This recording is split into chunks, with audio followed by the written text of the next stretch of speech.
So, welcome back to the Ravens Loft Ballroom. Working on my next mix here, and I thought we'd talk about the last one, actually the last two. Came with this idea of maybe doing a little bit of a vlog for each one of these that I do, but it actually happened after the fact. So, this last one I did the Halloween mix. I went through hell to do that mix for you.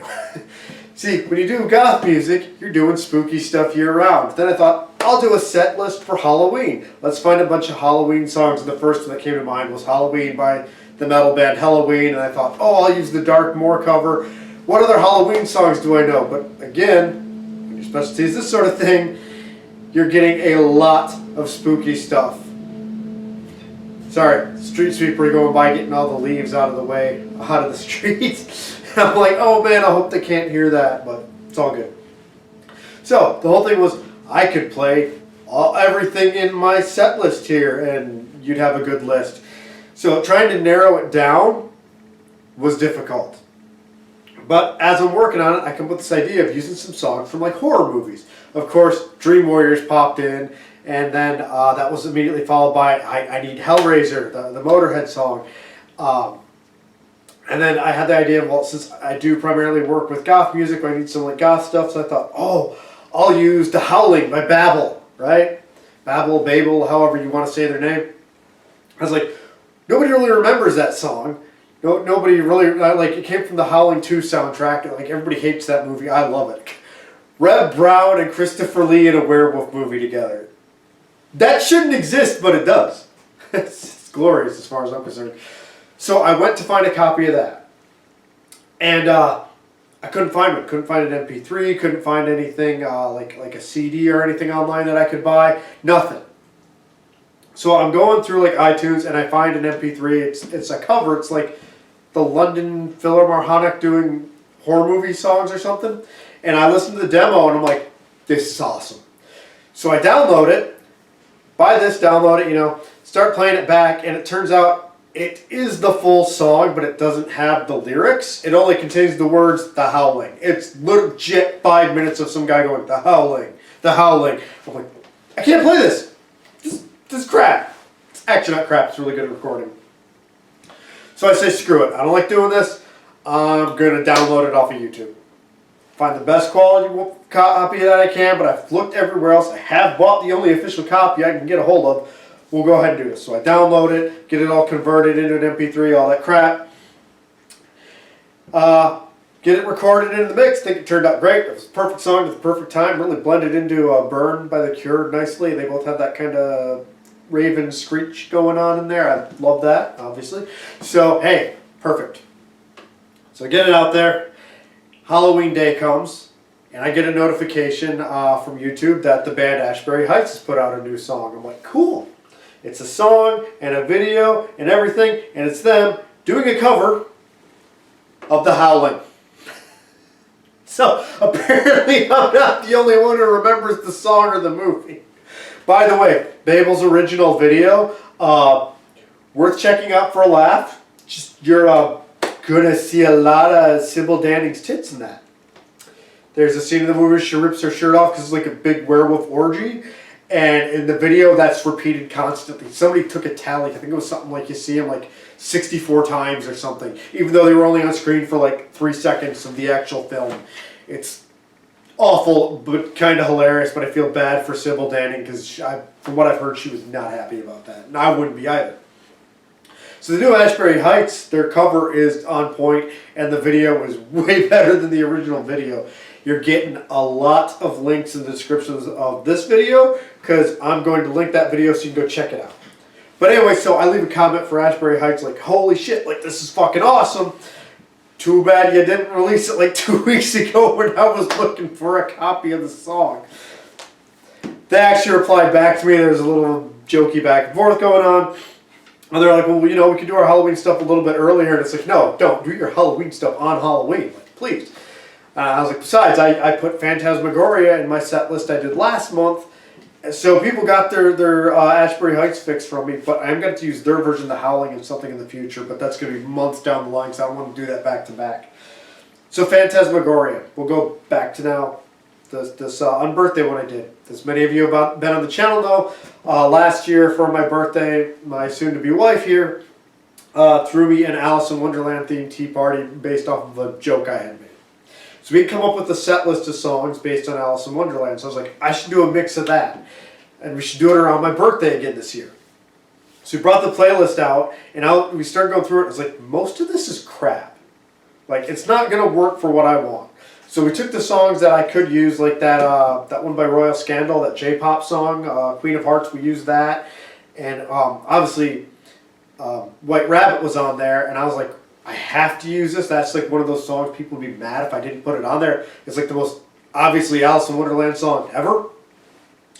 But I'm like, what do I use? I know of 2 different versions. I don't really want to use the original. The other version I know is better, but I don't know. And then when I'm looking on iTunes, I find this Arabic version. And I'm like, yeah, that's perfect. It's a song everybody knows, but a version probably almost nobody's heard of. It was off of a movie soundtrack. I can't think of the movie now. American Gangster, I think it was, maybe something like that. So I threw that on there. Oh man, I really had to dive deep for that. But so Phantasmagoria was thrown on there. One, because it's a song I've always wanted to use. It has nothing to do with Alice in Wonderland. I put in my description for the notes for that one that, yeah, a lot of these songs probably don't sound like they make any sense because half of them are inspired by Alice in Wonderland or Through the Looking Glass, and the other half aren't. And I was like, hey, can you figure out, why I put the ones in here that aren't? I'm going to give you this one. I'm actually going to give you 2. So Phantasmagoria was put in there because, one, it's just a song I've always really wanted to use. As well as Mortis's Parasite God Knows Something Would Go Good Together, or fairly close together, which is part of why the Mortis song is in there. But honestly, I was like, if I can justify this somehow on an Alice set list, I'll go with it. And my justification for Phantasmagoria is, it's off an album called The Looking Glass Society. So there's no real justification. That's basically it. And that's actually a theme you can see on there. Unbirthday Massacre's Looking Glass is on there. Another one that has nothing to do with those stories, but the title. Why I put Parasite God by Mortis on there? If you've listened to the set list and you have an idea, comment. Let me know. I want to see if anybody can pick it up. It's I do have a specific reason, but maybe you have a different interpretation of it that could also work. The other song I'll give you is Horror Holiday by Nosferatu. Seems like a strange one to put on the Alice in Wonderland mix. I was thinking of my favorite Alice movie is the one by Jan Spankmore. Oh, the stop motion puppet guy from the Czech Republic. I can't think of his name now. He did a version that's been released stateside as just Alice. It was like 1988, 87, somewhere in there. But it's the first version of Alice in Wonderland to really be kind of dark, and everybody asked him why he did it. His response was, everybody treats Alice in Wonderland like it's this child's dream. Because my interpretation of the story is it's more of a nightmare. It's like if you think of all this nonsensical, crazy stuff happening to you, you'd be scared. And I'm like, yeah, that's good. So I went with Horror Holiday, because the name Horror Holiday, if you took a trip down that rabbit hole, or through the looking glass for that matter, that would be a very horrific holiday. But also, because I like things to have more than one meaning, it's off the album Wonderland. And I was going to use the song Wonderland, it was just too slow. So that is why a couple of songs got on that. But again, if anybody thinks they have interpretations of their own versions of it, please let me know.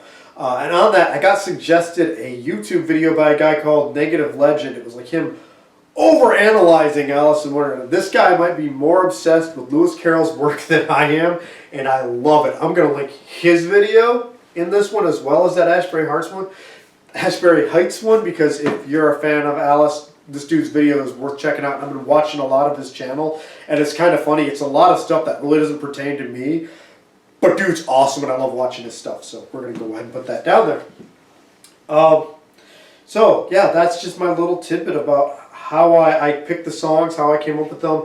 Of course, Roz helps me out a lot with this. This is not just me doing a thing. We actually have a pretty big back and forth what songs we want to do, what we want to do. The first set list I released, the first edition of Lullabies for the Morbidly Deceased, we were planning something out, and I was just practicing one day, and I'm like, dude, this set list is fire. I gotta redo this and re-record it and see how this turns out. And that just kind of got thrown up to that one. That set list is always going to be, when you see those, Volume 1, Volume 2, it's pretty much going to be nothing but goth rock. Everything else I do might have other stuff thrown in with a bigger goth emphasis, but again, like the Halloween one, there was metal, there was synth pop, there was J-rock in it. I like to get all over if I can. What I'm doing for this month, it may bleed into December. I'm working on it now. I'm actually going to tell you. I'll save that. I'll let that be its own video. Hopefully I can do a video vlog like this for each of my set lists. That'd be kind of, at least I think it would be cool. Maybe somebody will watch it and be interested and watch the whole video. Most people probably won't. I don't know. I find the background stuff like this fascinating, and just something like the story I started this with. Like, I looked forever for a copy of that song, basically took it illegally, threw it in there, and then an official version came out. And that cracks me up. Beetlejuice was the same way. I wanted to use the theme from Beetlejuice. I was going to use the theme from the cartoon, especially with him going, it's showtime at the beginning. Decided, I downloaded a copy, decided, I don't know if I want two that I ripped from YouTube on here because the audio quality is not that good then. Found a really neat remix of the Beetlejuice theme song, and I was like, this is perfect. Played around with it, and it just didn't work where I wanted it in that set.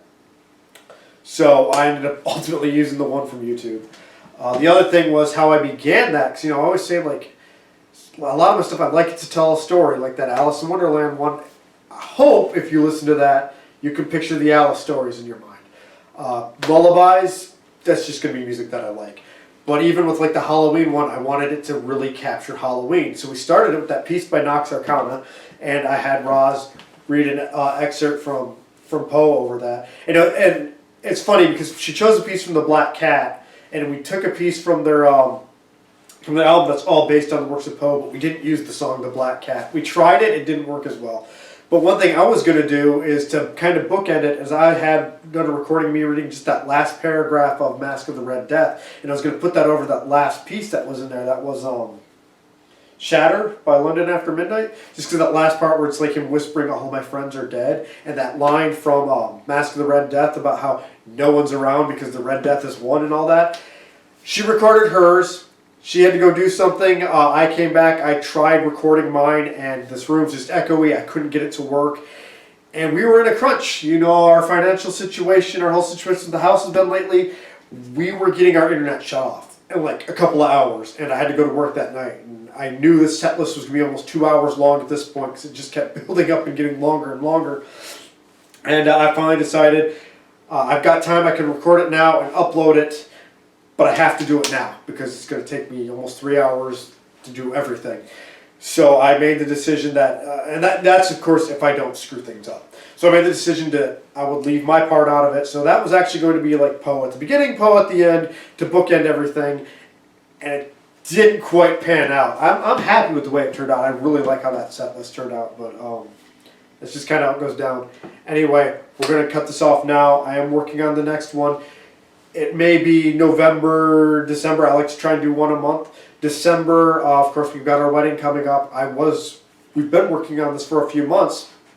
I was going to do a set where it was songs about us since we met, and everything about us is based a lot in the goth subculture and music and everything. So we have all these songs that really bring us together and mean a bunch to us. Like going back to this, I almost put Witches by Incubus, Succubus in the Halloween mix, and I thought, well, our first conversation, we had like a 20 to 30 minutes conversation in our first conversation about that song. Not the band, just that one song.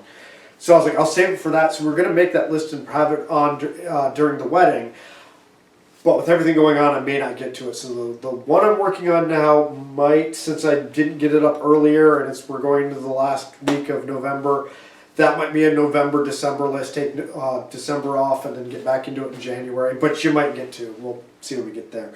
Anyway, that's all I've got for now. Check out the videos I'm linking down here. Of course, I'll have my sets from Mixcloud linked down here too. Check out that Ashbury Heights cover of The Howling. Let me know what you think about it. And if you listen to my Alice in Wonderland mix, let me know if you can figure out why Parasite God is in that.